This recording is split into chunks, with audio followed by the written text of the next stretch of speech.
Elhamdülillah, elhamdülillah, elhamdülillahi Rabbil alemin, ve salatu ve selamu ala Resulillahi Muhammed ve ala alihi ve sahbihi ecma'in.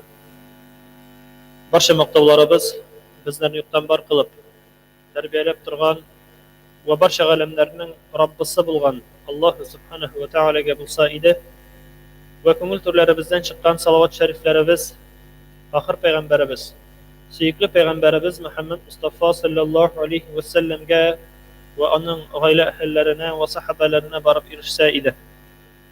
Assalomu alaykum va rahmatullohi va barakatuh. Muhtaram aziz qarindoshlarim, Alloh taolo bizlarning ikki juma orasida qilgan amal ibodatlarimizni darslab qabul etib, bandachilik bilan bilib bilmay qolgan ulug' va kichik gunohlarimizni yarli qilsa edi.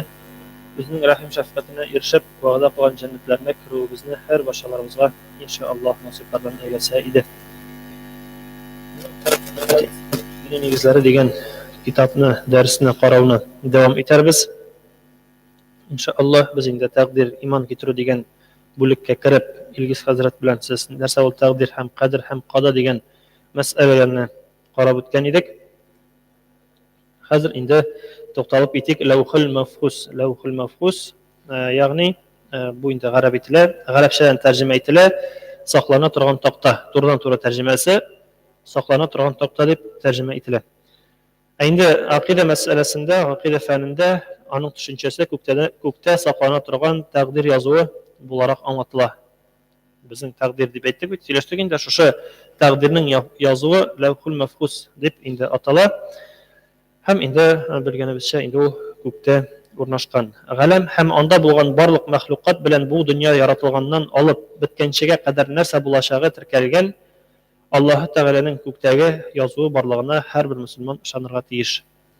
Bu dunyoda borliqqa kelgandan olib ozog'ina tekli ishtiram yo'qmi?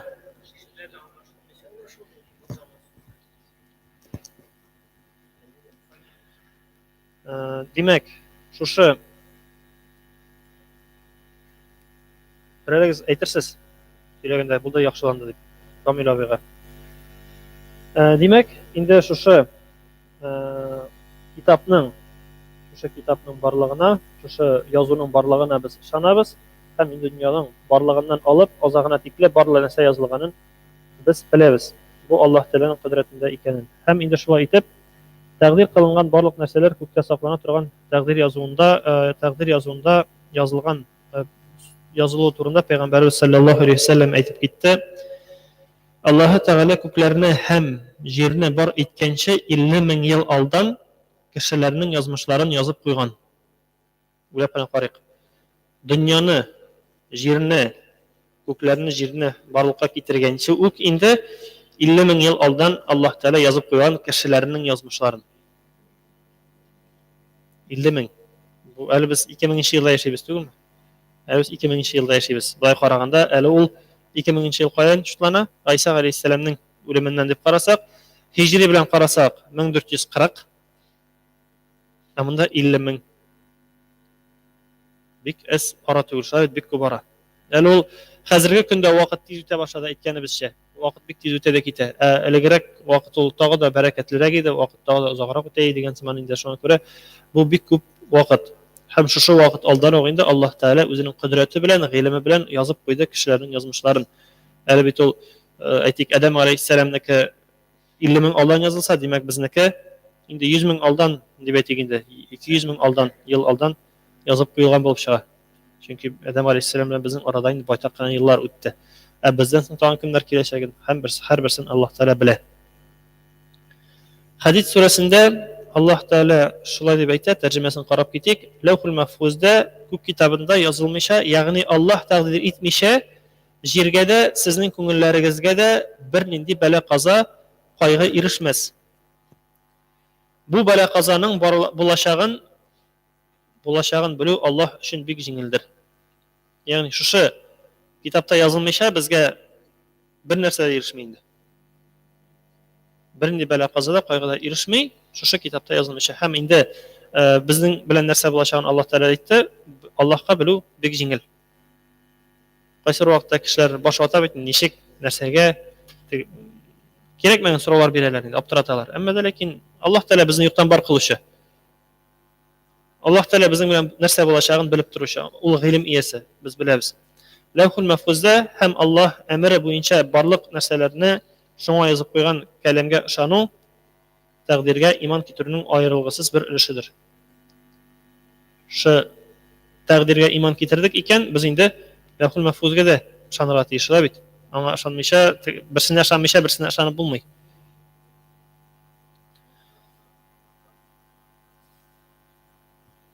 Аллаһ Тәгалә ихтияры һәм кудрәте бөтен нәрсәгә үтеп керә ала торган яратучы.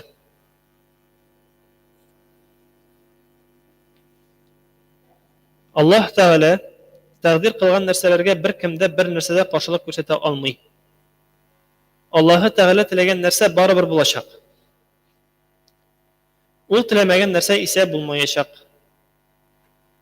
Аллаһ Тәгалә теләде икән бер нәрсәнең булуын, ул нәрсәдән качып котыла алмыйсың, шулай бит, ул барыбер булачак инде. Һәм кайсы вакытта әйтәбез, теге булмаса яки булса дигән сүзләрдә инде Аллаһ Тәгаләнең әмреннән, Аллаһ Тәгаләнең кудрәтеннән чыгып, без берни дә эшли алмыйбыз. Шулай эшләмәсәк иде, монда алдарак та ителеп кителәчәк. Шулай булмаса иде, тегеләй булмаса иде, булай булган булса, тегеләй булган булса дигән сүзләр урынсыз.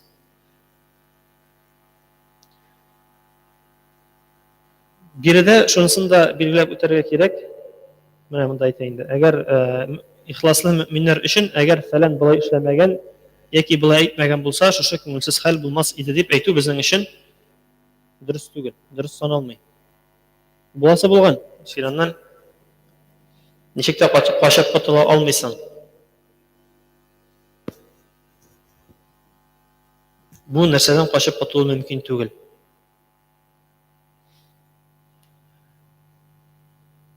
Барысы да Аллаһ Тәгалә ихтиярында, Аллаһ карамагында һәм Аллаһ тәкъдир кылган нәрсәләргә бер кемдә бер нәрсәдә тәэсир итә алмаганлыгын аңлау ул тәкъдиргә иман китерүнең тагын бер мөһим өлеше булып тора. Һәр кемнең тууы һәм һәрбер нәрсәнең барлыкка килүе фақат Аллаһ әмере белән генә була. Раббыбыз Аллаһ Тәгалә бердән бер иләһ, бердән бер яратучы, бердән бер бар итүче, барлык башка нәрсәләр юктан бар кылынган мәхлуклар. Без бөтенбез дә нәрсә генә булмасын, кем генә булмасын, нинди генә кошмы, хайванмы, җиһазмы, алар барсы да юктан бар кылынганнар. Әмма дә ләкин беләбез, Аллаһ Тәгалә инде ул һәр даим булды һәм булачак. Аллаһ Тәгалә шушы мәхлукларга бердән бер хуҗа булып тора һәм нәрсә тели, шуны эшли. Әмма дә ләкин нәрсә тели, шуны эшли дигәндә, Аллаһ Тәгалә үзенә дә әйтте, белгәнебез, ишеткәнебез бар, гадел булырга. Һәм Аллаһ Тәгалә гадел хөкем итә, гадел булып тора һәр вакытта. Аллаһ Тәгалә безгә кагыйдәләрне бирде, Коръәнне җибәрде һәм шы Коръән буенча без яшибез. Аллаһ Тәгалә әйтте, шушы билгеләнгән вакытка тикле бу дөньяда яшәгез, аннан соң инде минем каршыма басырсыз. Һәм шул билгеләнгән вакытны Аллаһ Тәгалә нишләмәй, төрлечә йөртмәй. Әйтик, Аллаһ Тәгалә билгеләп куйган, кайчан кыямәт көне җитәчәк, кайчан бу дөнья бетәчәк. Ул шул урында тора. Болай карасак, Аллаһ Тәгалә теләсә аны бүгенеп тә бетерә ала дөньяны. Шуңа да карамастан, үз сүзендә Аллаһ Тәгалә тора.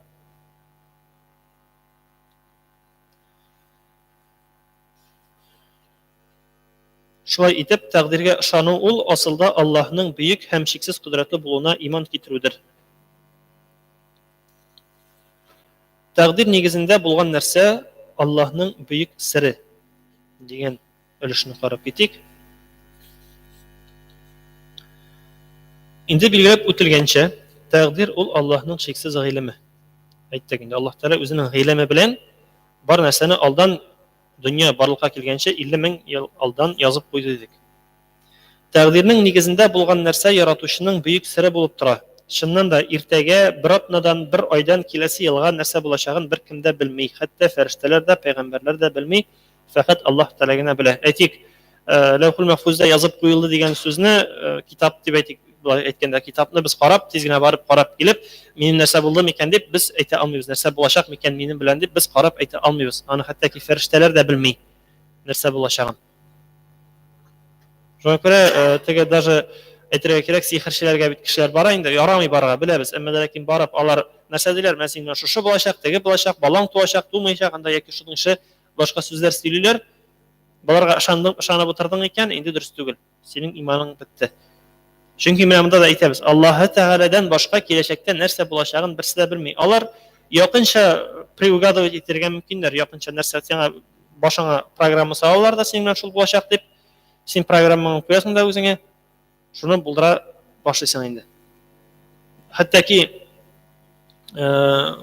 Муса алейһиссалам вакытындагы Фиргауның мисалы белән дә китерсәк тә, Фиргаун ни төш күрде әле? Шушы яһүдләр арасыннан бер малай туачак икән һәм аның һәлак булуына бер сәбәп булачак икән. Шулай итеп, малайларны, бөтен ир балаларны үтерә башлады. Аның нәрсәкәе бетмәсен өчен, аның шушы царствосына дип әйтгәндә хәрәкәт килмәсен өчен. Әмма ләкин шул сәбәпле Муса алейһиссаламга килеп эләкте. Муса алейһиссалам аның гаиләсенә килеп эләкте, аның карамагына килеп эләкте һәм үзе шушы баланы тәрбияләп үстерде. Әгәр дә шушы төшне күрмәгән булса, шушы сәбәпләрне эшли башламаган булса, әйтергә ярамый дидек, былай әйтәм инде. Алай дип әйтергә ярамый. Бүтән төрле булырга мөмкин иде дибез. Әмма ләкин Аллаһ Тәгалә тәкъдир кылды аңа шушы хәлне. Шушы баланың аның гаиләсенә килеп эләгәшен тәкъдир кылды һәм ул үзе шуны эшләде. Үзе шуңа инде сәбәп кылды. Шуңа күрә без үзебезнең тормышыбыздан, үзебезнең тәкъдиребездән ничек тә котыла алмыйбыз. Ничек кенә яхшыртырга теләсәк тә, Аллаһ Тәгалә әйткән икән шулай булачак дип, ул булачак. Әйтелгән икән безгә үлемебез шул вакытта, шул сәгатьтә, шул мизгелдә була дип. Ничек кенә качарга котылсак та, качарга теләсәк тә, котылырга теләсәк тә, качып котыла алмыйбыз. Теге әйтелә бит әле риваятләрдә дип әйтгәндә, берәү ишетә дә икән үзенең суга тончыгып, суга батып үләчәген. Нишле мич башында гына утыра дип әйтәләр. Һәм тасты белән җуынганда төрле риваятлар инде әйтелә инде, берсендә әйтелә, тас белән җуынганда, шунда җуынган арада тын алганда суга тончыгып үлә дип әйтелә. Шуңа күрә ничек тә котыла алмыйсың сиңа тиешеннән.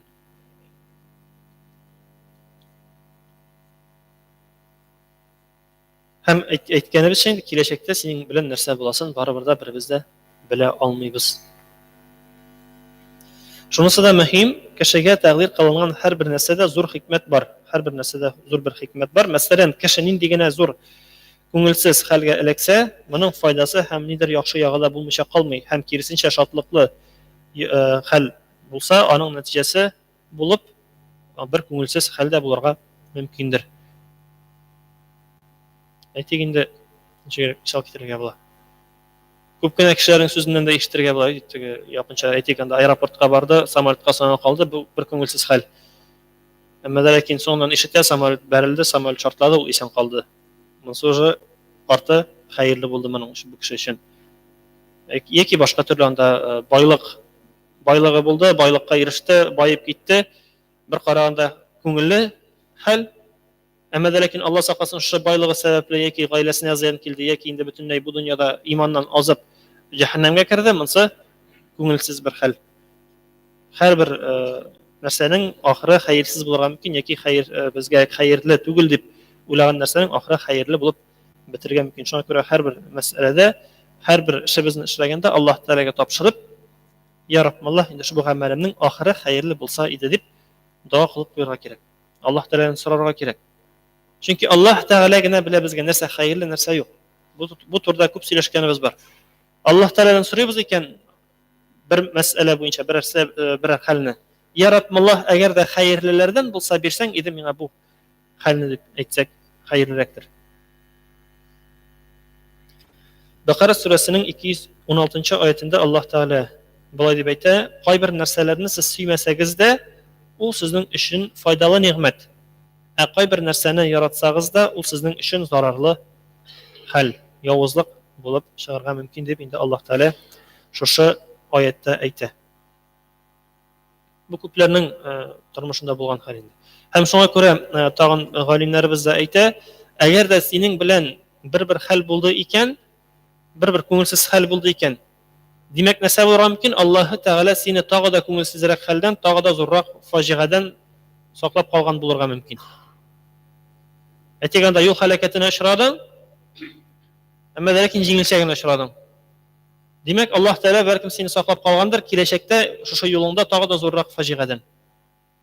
Бунсына очрамаган булсаң, бәлкем бөтенләй ныклап ләгеп, үлеп китүең яки сәламәтлегеңә зыян килү булуы мөмкин булгандыр дип, инде Аллаһ Тәгалә сиңа шушы хәлгә очрата, тегесеннән саклап кала.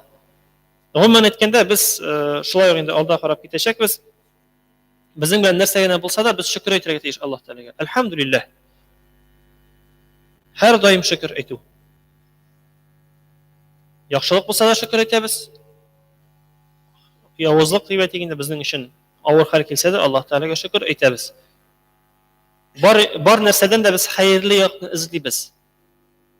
Шулай булмаса, бу дөньяда бәхетле яшәп булмый ул. Әгәр дә һәрбер якның явыз ягын карасак, начар ягын карасак, эзләсәк, шөкер әйтеп яшәмәсәк, бу дөньяда яшәүнең мәгънәсе дә калмый.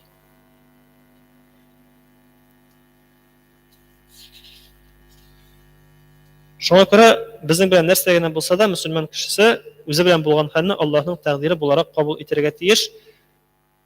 Һәм инде әйткәнебезчә, әлхәмдүлиллаһ дип әйтергә тиеш. Моны әйтеп киттек, һәм шунысын әйтәсе килә. Теге тәкъдиргә язылган дигәндә, шунысын бутарга ярамый. Теге кайсы бер кешеләргә әйтәсең дигән, тәкъдирдә язылгач, була бит, нишисең, тәкъдиргә язылган, булды, бетте дип әйтәбез бит. Тынычлан шуның белән дибез. Хәзер кайсы бирләр әйтә, "Син хәзер тәкъдиргә язылган" дип кул кушырып утырганмын инде диләр. Монда бит моның турында сүз бармый. Син ул хәл булганчы, әйтик, бер авыру булды, бер ширләкте. Син ул ширне белдең икән, шифа алыр өчен, сәламәтлек алыр өчен Аллаһ Тәгаләгә багышлап, Аллаһ Тәгаләдән сорап, бөтен сәбәпне кыласың. Әмма дә ләкин инде Аллаһ сакласын, ул ширне җиңә алмыйсың икән, үлеп китә икән кеше. Монда тәкъдирне шулай язылган, нишисең бит дисең дә, Аллаһ Тәгаләгә шөкер әйтәсең дә, яшәвеңне дәвам итәсең. Яки анда бүтән бер хәл, анда машина алырга телисең, квартира алырга телисең, яки бер бизнес ачып җибәрергә телисеңме? Син аның өчен бүтән көчеңне куясың. Анда кешеләр белән сөйләшәсең, тегесе белән сөйләшәсең, анда кирәкле әйберләреңне аласың, җиһазларыңны аласың. Аллаһ Тәгаләгә тәвәккәллисең, эшләп җибәрәсең. Барып чыкты икән, шөкер әйтәсең, барып чыкмады икән, шулай ук шөкер әйтәсең дә, инде икенче бер планнарыңны кыра башлыйсың. Һәрбер эштә шөкер әйтү. Әмма дә ләкин әйткәнебезчә, тәкъдирдә нәрсә язылган булса шул дип, кулны кушырып, алма пеш-пеш, авызыма килеп төш дип, өйдә яту дөрес түгел. Алайса кайсы бер кызык кешеләр бар, янәсе, миңа Аллаһ Тәгалә бирә. Аллаһ Тәгалә бирә ди дә, өендә кул кушырып, китап укып, телевизор карап ята. Аллаһ Тәгалә бирә дигәне, әнисе 2-3 эштә эшләп, интегеп эшләп йөреп, аңа алып кайтып ашарына биреп тора. Аллаһ Тәгалә бирә, сүздә юк, әмма дә ләкин Аллаһ Тәгалә үзе китереп бирми сиңа. Без инде ничә төрле риваятларны беләбез, кеше өстендә авырлык булып ятсаң, абуза булып ятсаң дип әйтгәндә, аңа кыйынлыклар китереп ятуны Аллаһ Тәгалә яратмый. Син үзең эшләп, көч табып, көчеңне табып эшләргә тиеш, җиренә җиткереп эшләргә тиеш. Менә монда тегәндә урамга чыгып, кеше юлына басып, хәер сорап утыруны Аллаһ Тәгалә яратмый. Җиңел генә. Бүтәнебез дә алайча басырык та хәзер урамга, әйдә миңа бирә дип соранып торыйк. Сүздә юк, Аллаһ Тәгалә сакласын инде андый хәлдән, андый хәлгә төшәргә язмасын. Әмма ләкин инде Аллаһ сакласын инде андый хәл булып, шундый хәлгә калдың икән, син бит акчаны бит тотырга тиеш нәрсәгә, хәлеңне яхшыртуга. Бизнесмен теге бер кәсеп итеп тотырга түгел. Җиңел генә кешедән чыгып акча соранып торга. Менә күрәбез, безнең мәчетебез кырында да, ширкәү кырыйларында да күп андыйлар. Киләләр дә басалар. Гафу итәм, әмма дә ләкин мин бу мәчеткә 2015 елда килдем, мин килгәндә нинди кешеләр басып тора, һаман шул кешеләр басып тора. Мин килгәнгә 3 ел үтте. Әйтүем буенча, Аллаһ Тәгалә сакласын андый хәлдә, мин аларны кимсетәсе дә килми, рәнҗетәсе дә килми, әмма дә ләкин инде үзеңнең хәлне яхшыртуга тырышырга тиешлебез һәрберебез. Ул бит түбән тәгәрәү җиңел. Аска таба тәгәрәү җиңел, ә кире күтәрелү авыр. Һәм бигрәк тә безнең мәчет кырыенда алай басып тору күңелле түгел. Әмма дә ләкин ни өчен басып торалар? Беләсезме, ни өчен алар монда басып тора? Чөнки бирәбез. Шуңа басып торалар. Мен мында хәзрәт бүлмәсендә утырганда да карап торам, тәрҗәне әзрәк төшерәсең дә күренә бит. Киләләр дә биреп китәләр, киләләр дә биреп китәләр. Әгәр дә бик нык булышасың килә икән, ярдәм итәсең килә икән, әнә мәдрәсә төзелешенә ярдәм ит. Мәчеткә ярдәм ит. Яки үзеңнең туганыңа ярдәм ит, белгән кешеңә. Белә торган кешеңә. Әмма ләкин миңа просто үземә дәген ничек дип әйтик инде, урысча дип әйткәндә һаман да обидно дип әйтик инде. Сен аңа болай караганда ярдәм итәргә тырышасың, әмма ләкин ул синең ярдәмеңә колакка да элми, ул сиңа рәхмәтен дә шунда әйтә, әмма ләкин арттан нәрсә эшләп барып эшләгән син белмисең дә. Файдага тотамы синең акчаңа юкмы? Әгәр дә син кешене белсәң, белә торган кешеңә бирсәң, туганыңа яки анда күршеңә, кардәшеңә, син аны беләсең, ул аны файдалы юлга тота. Теге Аллаһ Тәгаләнең тәкъдире миңа шу язган дип, миңа шулай кул күтәреп сорага язган минем тәкъдиремә дип, кул соранып күтәреп тормый. Аллаһ Тәгаләнең тәкъдире бар, әйе, әмма ләкин без үзебезнең хәлебезне яхшыртырга тиеш дип, ул хәлен яхшырта. Шуңа күрә менә монда инде әзрәк безгә шамаларга кирәк.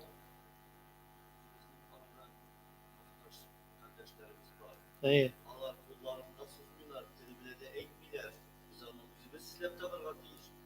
Урамда басканда үзебезнең кардәш мөнәҗәтебездә укыган намаз укучыны поддержать итәргә тиешбез. Без бер-беребезне беләбез.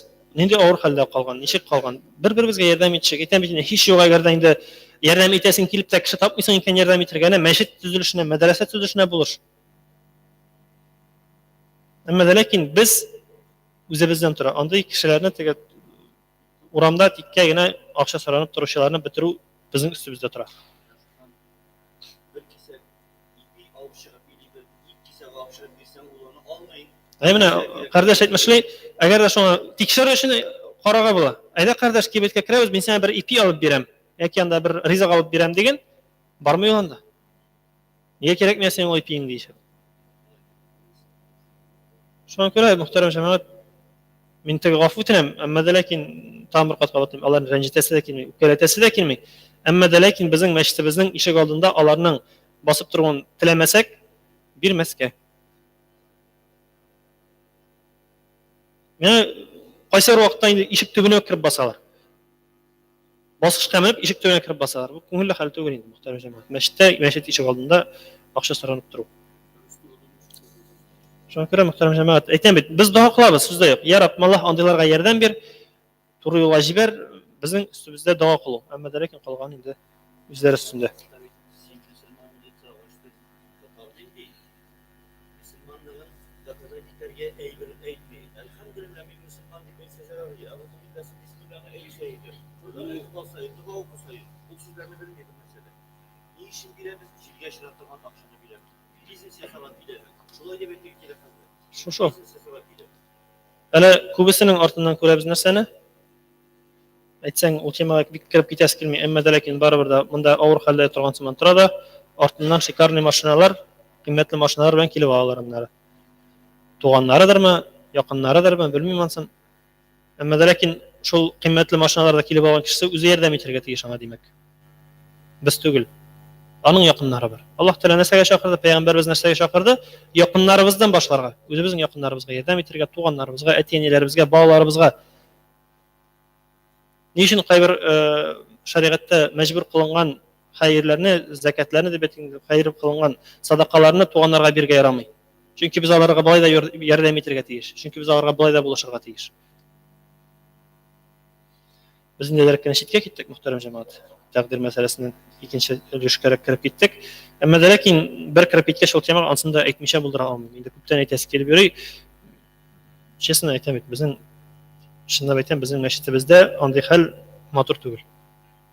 3 ел булды, үтте, әйтәм 3 елда әле бер үзгәреш юк. Шул кешеләр басып тора.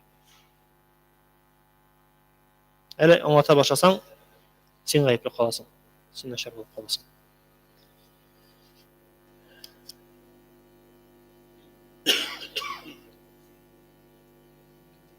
Безнең вакыт бетте инде. Бу өлешен ахырына чатикле карап бетерергә өлгермәдек. Урак булып чыкты. Шуңа күрә икенче дәрестә иншааллаһ Хадид сүрәсенең 22-23 аятларынан ныклабрак карап дәвам итәрбез. Һәм инде бүгенге to'xtab turaylik inshaalloh. Alloh taolo aytganlarning foydasini bersin har birimizga, o'zining yordamidan bizlarni tashlamasin.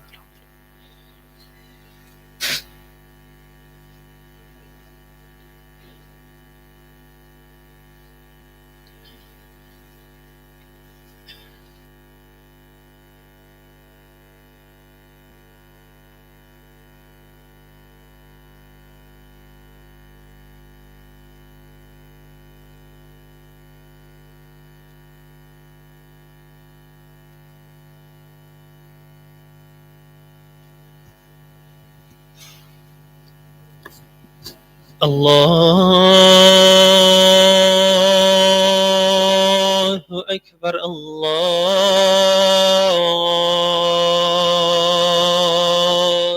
أكبر.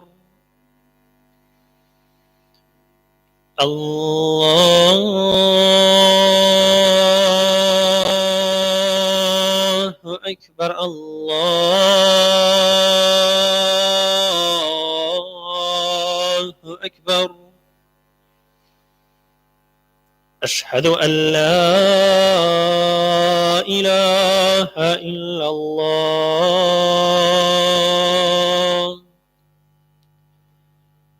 أشهد أن لا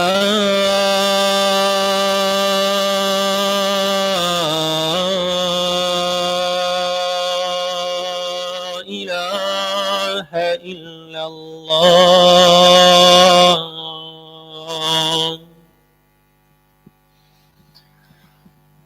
أشهد أن محمدا رسول الله.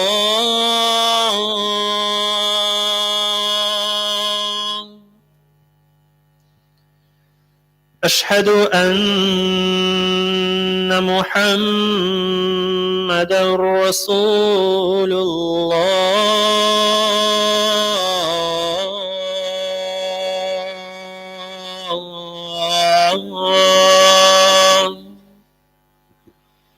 حي على الصلاة.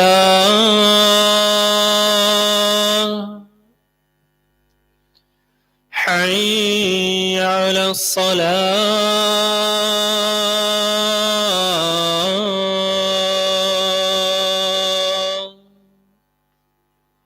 حي على الفلاح.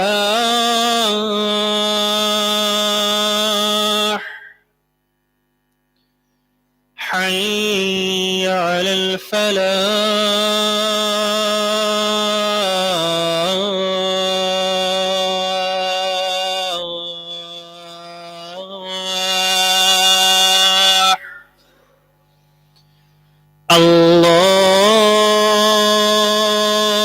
الله أكبر. الله أكبر. لا إله إلا الله.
الله أكبر الله أكبر الله أكبر الله أكبر أشهد أن لا إله إلا الله أشهد أن لا إله إلا الله أشهد أن محمدا رسول الله أشهد أن محمدا رسول الله حي على الصلاة حي على الصلاة حي على الفلاح حي على الفلاح الله أكبر الله أكبر لا إله إلا الله.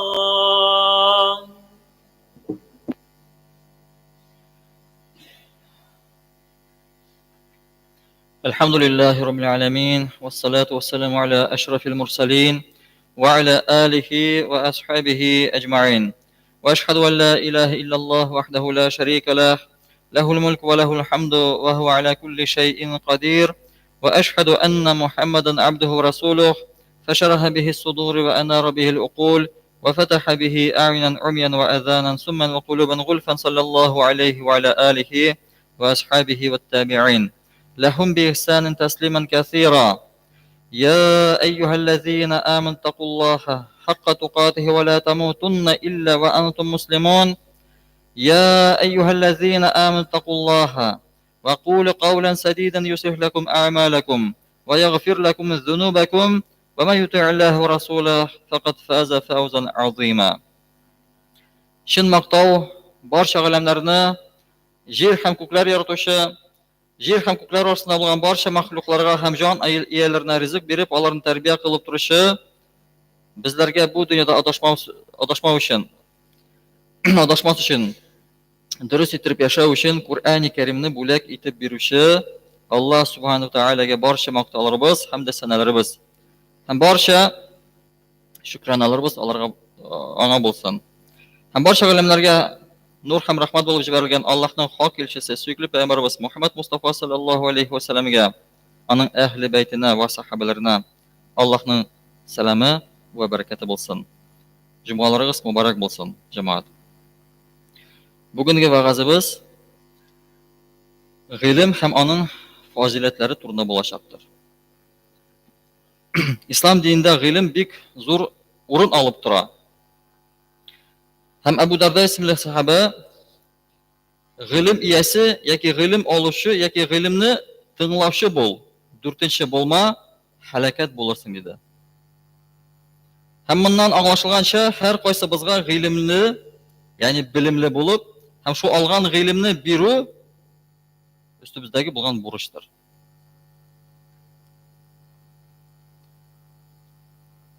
Hem Müslüman kişiye beshikdan alıp lahadga qadar ilm oluv farz. Yani farz. Sünnet de tugul. Bilim olmayken demek Allah Teala karşısındaki buruşun utami. Hem Müslüman dünyevi ilim mi, dini ilim mi ikisini de öğrene. Hem onlarını ayırıp kararga yaramay, dürüst bulmaz. Onlar birbirine beylengen. Hem birbirine dolulandıra. Dini ilimni dünyevi ilimsiz kabul edip bulmay, kurup bulmay. Çünkü dünyevi ilimde biz neyse öğrenemiz. Allah'ın kanunlarını öğrenemiz.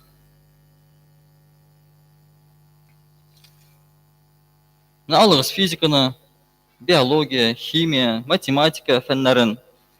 Onlar bütün üstü Allah'ın kanunlarını öğretir bizge. Hem kişi nihatli ilimrak bulsa, şu hatlı Allah'a yakınırak bular. Çünkü Allah Teala'nın bu dünyanı nindi hatli kamil surette yaratkan, hem bütün nerse kanunlarga boysungan, tertipsiz hareketlerine turgan bir gine nerse de yok bu dünyada. Любой birge qarağız. Her yerde bir tertip var. Һәм шушы тәртип бозылмый бер кайда да. Күккә карасагыз да, суга карасагыз да, ул тәртип бозылмас. Шушы тәртип буенча бөтен нәрсә бара. Һәм алар бөтенесе бер-берсенә бәйледер. Берсе булмаса, икенчесе була алмый. Һәм гыйлем сүзе Кур'ан-ы Кәримдә 70-тән артык урында кабатлана. Мәсәлән, Зумара сурасы 9-нчы аятында, Нәстәгъиз билләһ, "Кул һәл ястави аллазина я'ламуна валлазина ла я'ламун." Ягъни әйт син аларга, белгән белән белмәгән бер булырмы? Һәм Муҗадала сурасының 11-нчы аятында Аллаһ Субханаһу ва Тааля әйтә, Нәстәгъиз билләһ, "Ярфa'иллаһу аллазина аману минкум валлазина утул илма ад-дараджат, валлаһу бима та'малуна хабир." Ягъни Аллаһ Тааля сезнең арадан иманлыларының һәм гыйлем ияләренең дәрәҗәсен арттырыр. Аллаһ бүтән кылган гамәлләрегезне белеп тора. Һәм Аллаһ Субханаһу ва Тааля Кур'анның иң беренче аяты белән, ягъни дөньяга иңгән иң беренче аяты белән безгә гыйлем алырга әйтә. Нәстәгъиз билләһ, "Иqra бисми раббикаллазии халaq." Бу дөньяга иңгән иң беренче аят. Аның мәгънәсе дә сине барлыкка китергән Раббың исеме белән укы. Иqra. Укы. Һәм муфассирлар аңлатуынча, бу аяттагы укы дигән сүз җирдәге һәм күктәге гаҗәеп матурлыкка. Карагыз җиргә, карагыз күккә. Бүтән җирдә матурлык кына күренә. Гаҗәеп матурлык күренә. Һәм шушы матурлыкка төрле мәхлукларга карап фикерләүне һәм белем алуны аңлата. Шушы укы дигән сүз, ул гыйлем алуны аңлата. Һәм кешенең өйрәтеп калдырган гыйлем өчен савабы үзе үлгәч тә гамәл дәфтәренә язылып барачак. Кеше үлдеме? Аның гамәл киселә. Бетә. Бер инде гамәл кылмый башлый ул. Яхшы гамәл дә кылмый, начар гамәл дә кылмый. Кеше үлгәннән соң. Әмма ләкин гыйлем бирү аның гамәл дәфтәренә савап язып бара. Үлгәннән соң да аңа файда килеп торачак. Һәм Пәйгамбәр саллаллаһу алейһи ва саллям бер хадис шәрифтә әйтте, кеше вафат булганнан соң ул барлык гамәлләреннән üzülә, ләкин аның 3 төрле гамәле файда китерәчәк. Нинди 3 төрле гамәл? Беренчесе садакатул җария, ягъни кеше үлгәннән соң да файда китерә торган садака. Мәсәлән, мәчет төзелешенә бирелгән садака, мәдрәсә төзелешенә бирелгән садака, яки авылда күпер салырга уйлаганнар халык, һәм шунда бирелгән садака да ул садакатул җария. Кеше үлсә дә ул садака аңа файда китерә. Мәчетләрдә намаз укылса, аңа да савап языла. Мәдрәсәләр аның төзелештә катнашкан мәдрәсәләрдә гыйлем бирсәләр, һәм шу гыйлемне куллансалар, әлбәттә, аңа да файда килә. Үлсә дә, күперне дә куллансалар да, аңа да файда киләчәк. Икенчесе, башкаларга биреп калдырган белем. Ягъни без бер әйбергә өйрәнсәк, мәсәлән, бисмиллаһ дигән сүзне өйрәнсәк, бисмиллаһ кына өйрәндек. Һәм шуны бала кемгәдер өйрәтсәк, балабызгамы, икенче бер балагамы, иптәшебезгәме, әйдә әле ашар алдыннан бисмиллаһны әйт әле, эш алдыннан бисмиллаһны әйт әле дип өйрәтсәләр, ул да аңа үлсә дә файда бирәчәк. Ягъни аның өчен саваплар язылачак. Үлгәннән соң да. Һәм өченче, ул да дуга кылучы бала. Әгәр кеше үлгәннән соң, аңардан соң дуга кылучы бала калса, әлбәттә аның гамәл дәфтәре ябылмас. Һәр вакытта саваплар язылачак. Ул бала яхшылыкны кылса һәм аңа дугалар кылса. Һәм башка бер хадистә Пәйгамбәр саллаллаһу алейһи ва саллям әйткән, кем гыйлем алу юлына басса, раз. Кем гыйлем алу юлына басса, Аллаһ аңа җәннәткә алып бара торган юлны җиңеләйтә. Без беләбез, җәннәткә бара торган юл бик авыр юл ул, бик мәшәкатьле бер юл. Әмма ләкин Аллаһ Тәгалә ул юлны җиңеләйтә, әгәр кеше гыйлем юлына басса. Һәм фәрештәләр гыйлем алучы кешегә кылган гамәленә ризалык белдереп, аның аяк астларына канатларын җәя. Гыйлем иясенә күктәге һәм җирдәге җан ияләре. Уйлап кына карагыз, күктә күпме җан иясе бар, һәм җирдә күпме җан иясе бар. Аны санын башыгыз белән уйлап кына карагыз. Күпме нәрсә улаймы? Миллион, миллиард. Белеп бетермибез дә күпме икәнен. Шушы бөтен барлык, сулагы бөтен балык аның гөнаһын гафу итү өчен дуга кылачак.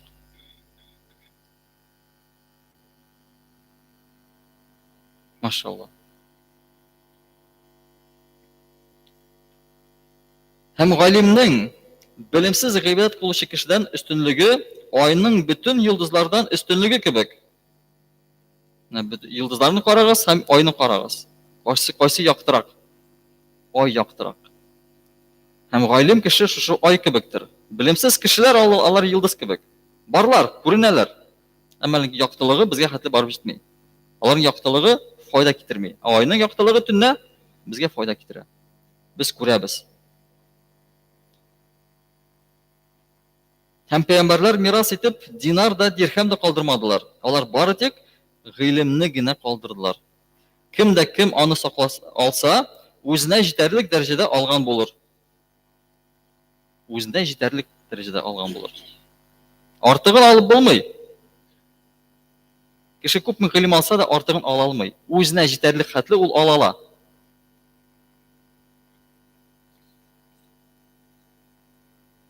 Һәм тәфсир галиме Абдулла ибн Аббас радиллаһу анһ гыйлемнең фазиләте турында шулай дип әйтә.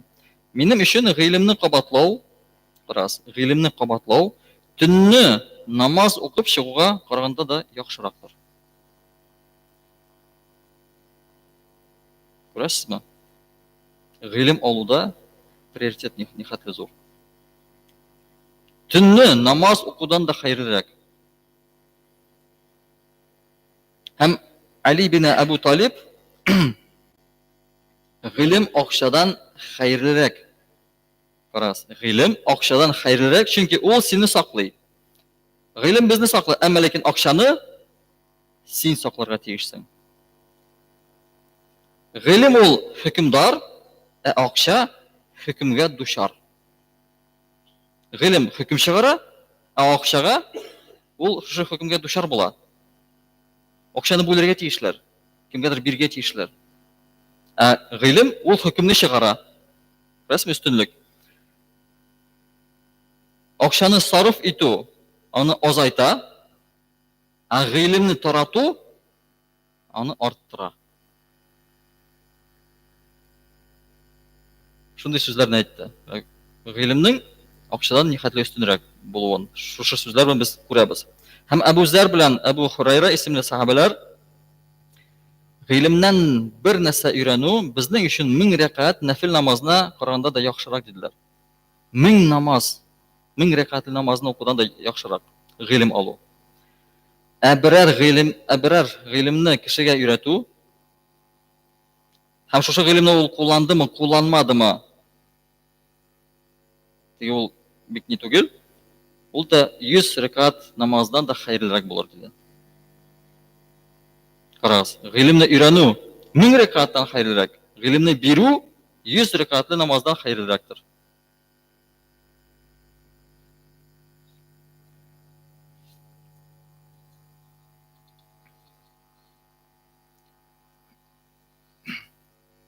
Әлбәттә, гыйлем алуда һәм бирүдә әдәпләр бар.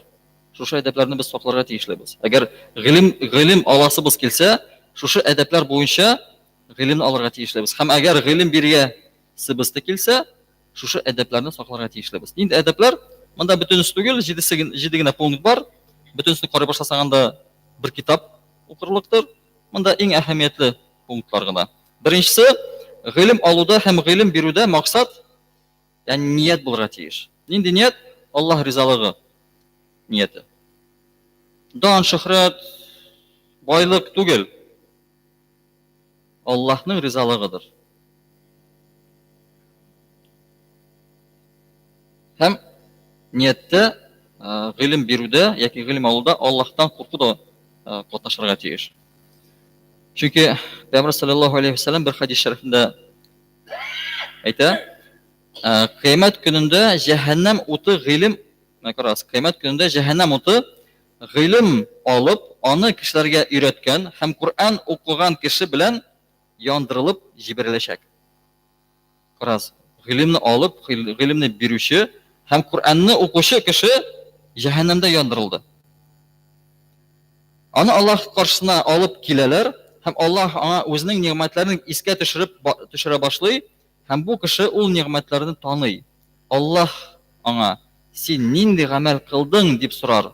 Һәм бу кеше гыйлем алдым һәм аны башкаларга өйрәттем һәм синең ризалыгың өчен Кур'ан укыдым дип әйтер. Гыйлем алдым, гыйлем бирдем һәм синең ризалыгың өчен Кур'ан укыдым дип әйтер. Булай карасак, изге гамәлләр. Һәм Аллаһ Тәгалә аңа син ялганлыйсың. Син гыйлемне галим дип әйтсеннәр өчен, Кур'анны матур укый дип әйтсеннәр өчен генә укыдың. Һәм соңыннан аны башы җиргә тигән килеш җәһәннәмгә сөйрәп барырлар һәм шунда атырлар ди. Карагыз. Гыйлем алуда нинди ният? Аллаһ ризалыгы. Икенче, укытучы дини гыйлем бирүдә акча, дәрәҗә, бүләк кебек дөньяви максатларны куярга тиеш түгел. Әгәр гыйлем бирәсебез килсә, безнең шушы гыйлем бирүдә андый максат булырга тиеш түгел. Бүләк, акча, дәрәҗә. Ул максат түгел. Һәм чөнки хадис шәрифтә әйтә, Пәйгамбәрбез, кем Аллаһ ризалыгына омтылып, алынырга тиешле гыйлемне дөньядагы бер максатка ирешү өчен өйрәнсә, карагыз. Башлый нәрсә белән? Аллаһ ризалыгы белән. Әмма ләкин соңыннан икенче максатлар уяна башлый. Дөнья максаты. Кыямәт көнендә ул җәннәтнең исен дә туймаячак дигән. Шушы кеше. Аллаһ сакласын. Өченчесе, укытучы балаларның санын арттыруына беренче максат итеп куймый. Ягъни укыткан кеше өчен сан ул максат түгел. Бер бала йөриме, 3 бала йөриме, 100 бала йөриме, ул максат түгел. Максат нәрсә? Гыйлем бирүдә. Бер бала килеп йөрсә дә, без шуңа сөенәбез. Күбрәк булса иде дип түгел. Әлхәмдүлилләһ, бер бала бар. Әлхәмдүлилләһ, 2 бала килде. Әлхәмдүлилләһ, 3 килделәр.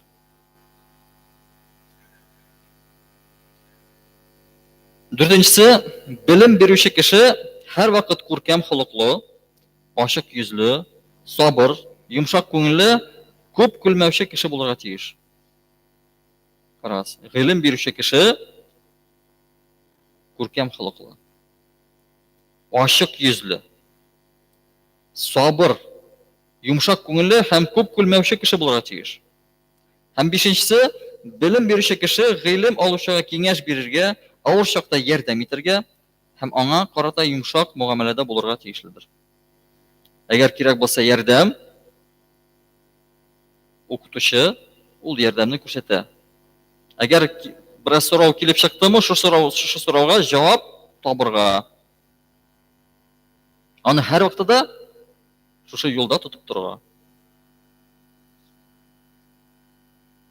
Алтынчысы, гыйлем бирүче кеше бер кашанда белмим дип әйтергә уялмасын.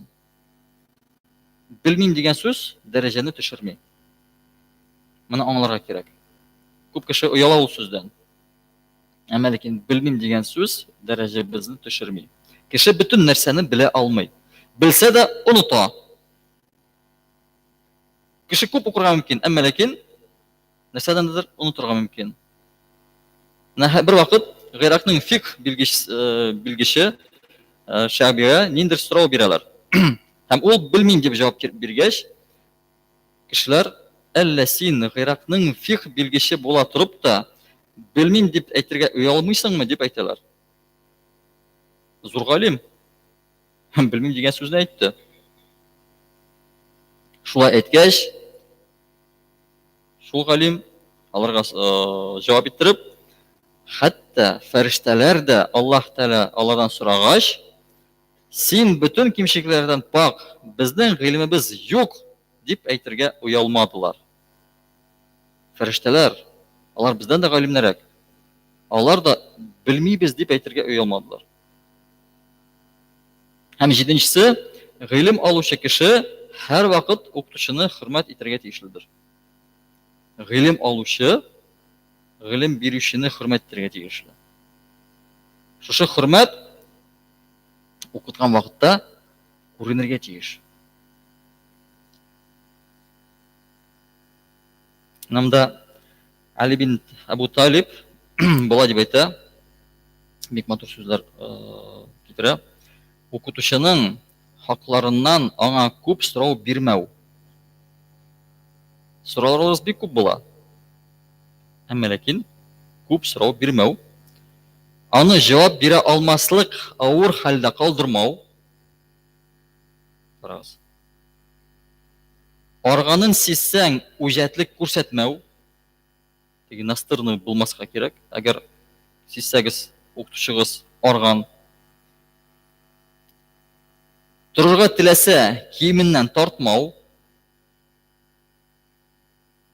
Сирен таратмау. Әгәр укытучыгыз сезгә бер сир әйткән икән, ул сирне таратмаскадыр. Аның янында бер кемне дә яманламау. Карагыз. Аның кырында бер кемне дә яманламау. Бер кемне тиргәргә ярамый.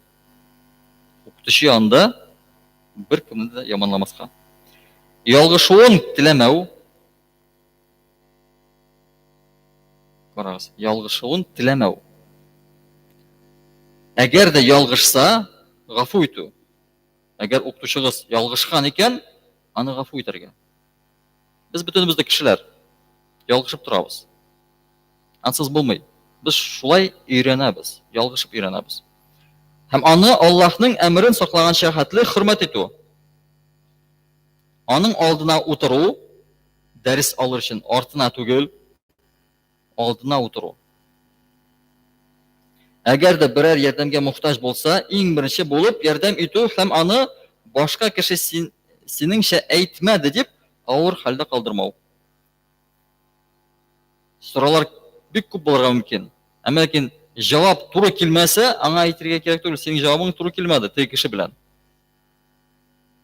Ягъни андый бер авыр хәлдә аны калдырмаска, башка кешеләр алдында. Һәм Суфьян әс-Саури шундый сүзләрне китерә. Гыйлем алган вакытта иң беренче эш ул дәшмәү. Гыйлем алганда дәшмичә утырга. Тыңлап утыру. Бу әдәптер. Икенчесе, гыйлем бирүчене игътибар белән тыңлау. Һәр бер сүзне йотып бару. Һәр бер сүзне аңлап бару.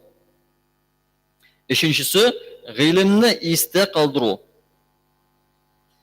Яни гыйлем алганда максат нәрсә? Гыйлемне истә калдыру. Теге бер дә юкка килеп тыңлап китү түгел. Беренче дә истә тотмыйча. Юк, истә калдыру. Дүртенчесе, алган гыйлем нигезендә гамәл кылу. Карагыз, алган гыйлем нигезендә гамәл кылу. Һәр алган гыйлемебез безнең тормышыбызда чагылырга тиеш. Нәрсәне өйрәнсәк, шуны тормышыбызда без кулланырга тиешлебез. Ул вакытта гына гыйлем безгә файда китерә. Әгәр без алган гыйлемне кулланмасак, без ишәк кебек булабыз. Ишәккә ни хәтле китап салсаң да, аның өчен ул файда китерми.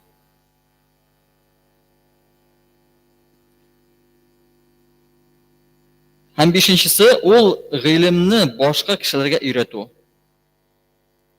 Башка кешеләргә өйрәтү. Гыйлем бездә генә калырга тиеш түгел. Безгә кергән гыйлем башка кешеләргә дә барып җитәргә тиешледер. Нәрсәгә өйрәнсәк, шуны өйрәтергә тиешлебез.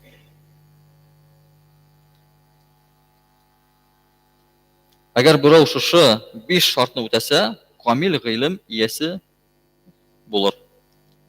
Шушы 5 ай берне генә үтәсә, камил гыйлем иясе булыр. Һәм иншаллах, җәмәгать, без дә шушы алган гыйлемгә гыйлемнәребезне кулланырга тырышыйк, алырга тырышыйк шушы гыйлемнәребезне, һәм дини гыйлеме, һәм дөньяви гыйлеме, әйттек, алар бер-берсен тулыландыра, бер-берсенә бәйледер ул. Нихәтле без фикхны яхшы белсәк тә, шул хәтле без яхшы математиканы белергә тиешлебез, физиканы белергә тиешлебез. Алар безгә бөтен ярдәм итә. Менә Куранны һәм математик фәне аркылы да карыйлар, шутлап чыгаралар. Аның хикмәтләрен, аның муҗизаларын күрәләр шушы фән аркылы. Шуның өчен дөньяви фәннәр дә безгә кирәк, дини фән дә безгә кирәкле. Менә фикхны өйрәнер өчен дөньяви гыйлемсез булмый. Дөньяви гыйлемне белә торып кына без фикхны өйрәнә алабыз. Дөньяви гыйлемгә ул бәйле. Белмәсәк фикхны өйрәнеп булмый. Дөньяви гыйлемне белмәсәк, сираны да өйрәнеп булмый. Алар бәйле. Шуның өчен без дә мөселманнар була торып, бөтен гыйлемгә омтылыйк. Һәр нәрсәне өйрәнергә тырышыйк. Һәм дөньяны, һәм ахиратны өйрәнергә тырышыйк. بارك الله لنا ولكم في القرآن العظيم ونفعنا وإياكم بالآيات والذكر الحكيم إنه هو الغفور الرحيم الجواد الكريم السميع الدعاء.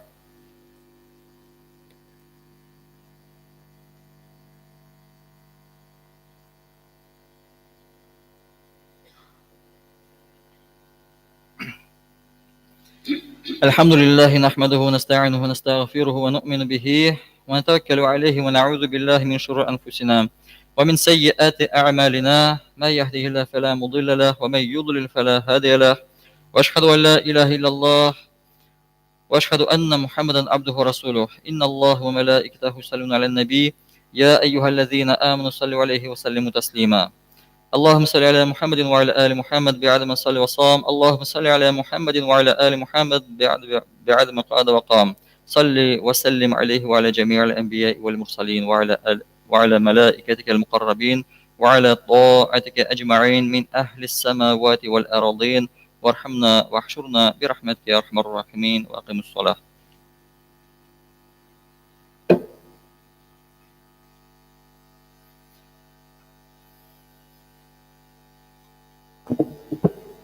الله أكبر الله أكبر الله أكبر الله أكبر أشهد أن لا إله إلا الله أشهد أن لا إله إلا الله أشهد أن محمدا رسول الله أشهد أن محمدا رسول الله حي على الصلاة حي على الصلاة حي على الفلاح حي على الفلاح قد قامت الصلاة قد قامت الصلاة الله أكبر الله أكبر لا إله إلا الله.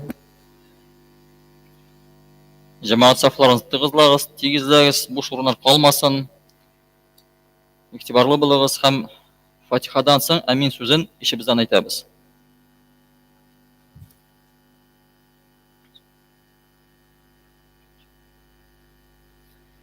Аллаһу акбар.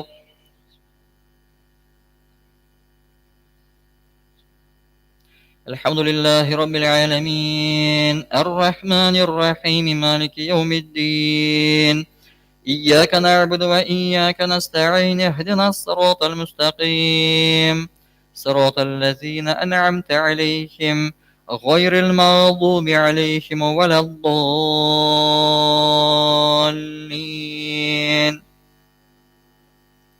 والضحى والليل إذا سجى ما ودعك ربك وما قلى وللآخرة خير لك من الأولى ولسوف يعطيك ربك فترضى ألم يجدك يتيما فآوى ووجدك ضالا فهدى ووجدك عائلا فأغنى فأما اليتيم فلا تقهر وأما السائل فلا تنهر وأما بنعمة ربك فحدث. الله أكبر. سمع الله لمن حمده. الله أكبر. الله أكبر الله أكبر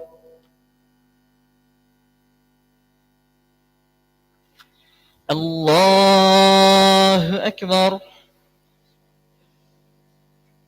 الحمد لله رب العالمين الرحمن الرحيم مالك يوم الدين إياك نعبد وإياك نستعين اهدنا الصراط المستقيم صراط الذين أنعمت عليهم غير المغضوب عليهم ولا الضالين.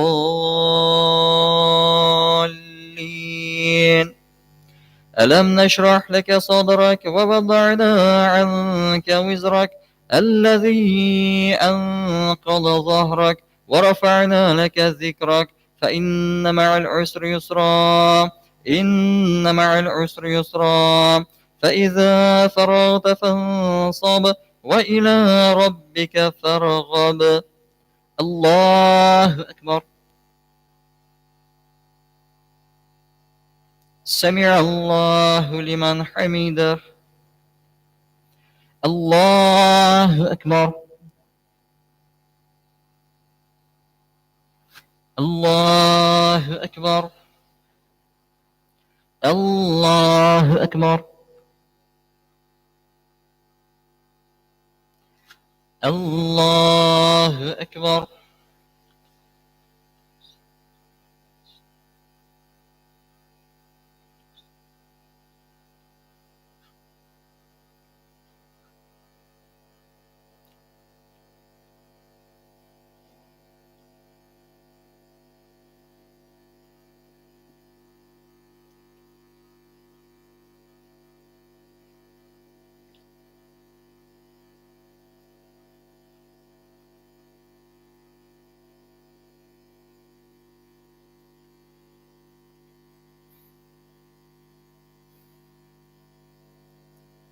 السلام عليكم ورحمة الله.